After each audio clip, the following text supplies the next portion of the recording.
Oke, selamat datang kembali di Hummingbird YouTube channel yang membahas bagaimana belajar bahasa Inggris otodidak dari nol.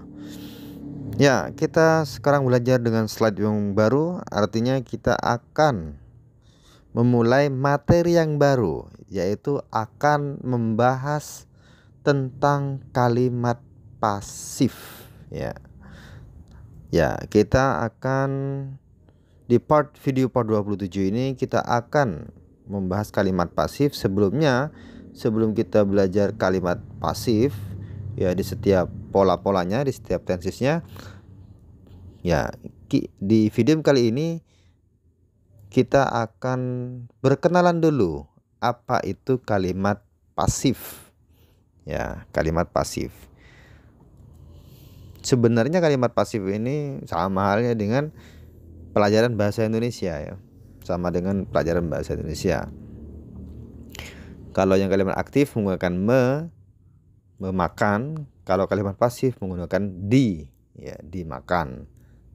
Seperti itu. Itu contoh simpelnya seperti itu kalimat pasif. Oke, langsung saja.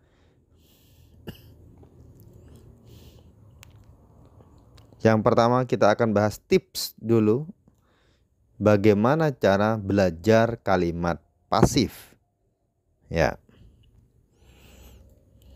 Yang pertama, pastikan teman-teman sudah menguasai kalimat aktif, terutama penggunaan to be dan auxiliary verbs. Yang kedua,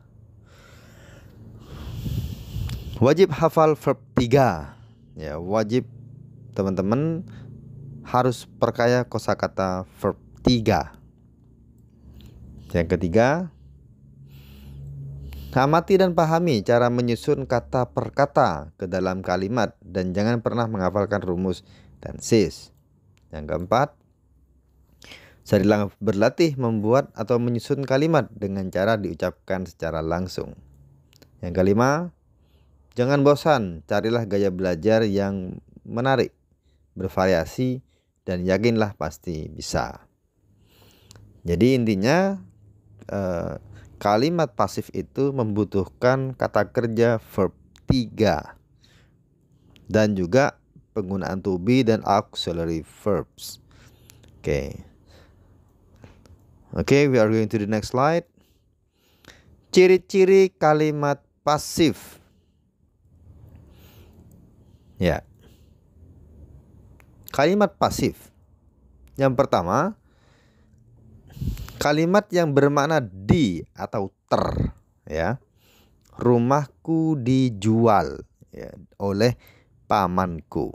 My house is sold by my uncle. Ya, di sini setelah is, setelah to be menggunakan verb 3. Jadi semuanya rumus kalimat pasif itu adalah menggunakan kata kerja bentuk ketiga. Contoh yang kedua, Rani tertarik bekerja di suatu perusahaan. Rani is interested in working in a company. Rani tertarik, ini yang bermakna ter. Dari kata interest, menarik ya. Kemudian yang kedua, subjeknya dikenai tindakan atau aktivitas. Contohnya, Randy dipukul oleh ayahnya. Berarti Randy dikenai tindakan yaitu dipukul. Siapa yang memukul? Ayahnya. Berarti bahasa Inggrisnya, Randy was hit by his father. Hit di sini menggunakan verb 3. Verb satunya sama, hit, verb 2 hit, verb 3 hit, sama ya. Kemudian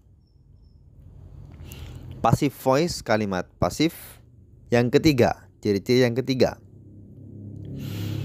menggunakan kata kerja verb 3 di semua tenses ya, tadi sudah dijelaskan. Jadi teman-teman butuh menghafal verb 3 ya. Perkaya kosakata bentuk kata kerja verb 3. Kemudian hanya untuk kalimat verbal dan memiliki objek. Ya. Kalimatnya ini, kalimat pasif ini hanya kalimat yang menggunakan kata kerja saja. Untuk yang nonverbal nggak pakai ya, nggak pakai. Tidak ada kalimat pasif untuk nonverbal. Jadi hanya untuk kalimat verbal saja. Dan biasanya kalimat tersebut memiliki objek atau transitif.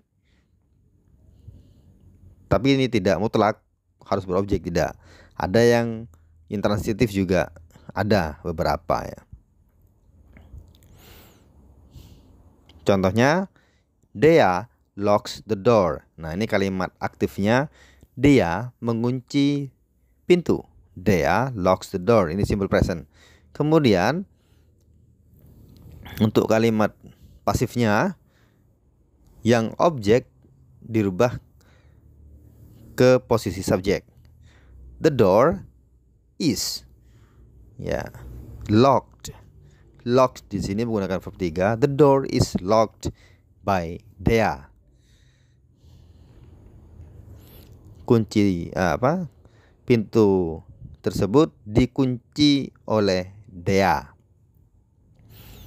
Ya. Kemudian Lisa buys a book. Lisa membeli buku.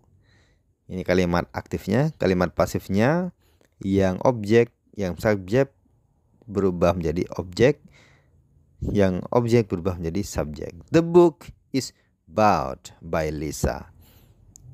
Bukunya itu is bought, dibeli.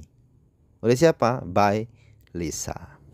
Jadi penggunaan by di sini optional sebenarnya. Penggunaan by Lisa, by Dea, kalau memang dibutuhkan, penting pelakunya untuk disebutkan, ya silahkan disebutkan. Kalau nggak penting nggak usah. Ya. Kemudian Ray run fast. Nah, ini contoh kalimat yang tidak berobjek ya. Ray berlari dengan cepat. Berlari ini intransitif, bukan kalimat yang berobjek. Jadi ini tidak bisa dibuat kalimat pasif. Yang kedua, they walk slowly. Mereka berjalan dengan pelan. Bagaimana kalimat pasifnya? Ya, kedua kalimat ini adalah contoh kalimat yang tidak berobjek, sehingga tidak bisa dibuat kalimat passive voice atau kalimat pasif ya. Ya, tapi tidak semuanya sebenarnya. Tapi kebanyakan yang nggak berobjek, yang intransitive verb, itu tidak bisa dibuat kalimat passive voice. Tapi ada beberapa yang bisa. Oke, saya kira sudah paham. Oke, itulah pengantar awal kita belajar passive voice. Terima kasih, thanks for watching. Dan jangan lupa to subscribe for supporting this channel, supaya saya lebih bersemangat lagi dalam membuat video-video pembelajaran berikutnya. Thank you and see you on the next lesson. Bye-bye.